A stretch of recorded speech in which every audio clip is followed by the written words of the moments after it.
Produksioni Zëri i Shtimes prezanton tregime për fëmijë. Në këtë cikël tregimesh mund të dëgjoni 40 hadithe të shoqëruara me tregime për fëmijë.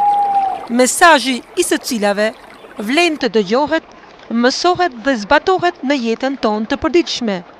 Dëgjim të këndshëm.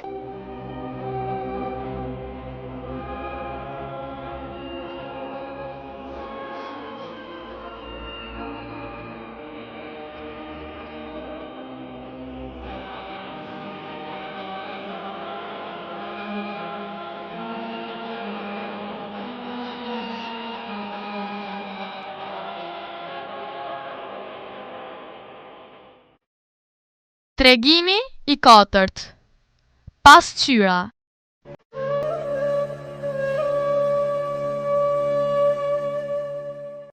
Njëherë, një ministër, ndërsa po shëtiste në treg, bashk me parin e tij, kaloi në rrugën e pazarit të robërve. Njerëzit e shkret që kishin humbur lirin, shiteshin një nga një. Ministri u afrua te robërit. Ai dëshiron të t'i shikonte më nga afër. Një rob i moshuar ju drejtua ministrit. I nderuari ynë, në çallmën tuaj ka një njoll. Ministri e hoqi çallmën dhe e pa. Robi kishte të drejtë. Ministri kishte orë që shëtiste kështu dhe të gjithë e kishin parë, pa ja vënë askush në dukje. U turpërua shumë. I mërzitur, shikoi parin e tij dhe u tha: "Ju keni bërë sikur nuk e shikoni dhe më keni lënë të shëtis në këtë gjendje? Nuk keni nxjerrë zë, edhe pse e keni parë njollën në çallmën time. Miku im i vërtet qenë ka ky rob i shkret, por unë nuk e dija se ai ishte miku im. Nuk mund ta pranoj që miku im të shitet të rob.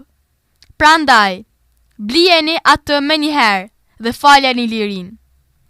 Për të mos e harruar asnjëherë këtë ngjarje, ministri e bëri tablo këtë hadith të pejgamberit ton alayhis salam dhe ja dërgoi parisë së tij. Besimtarët janë pasqyra njëri tjetrit.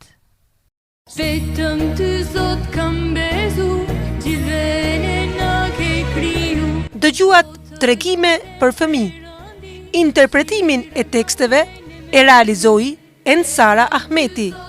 Incizimi u mundësua në produksionin Zëri i Shtimes. Lutem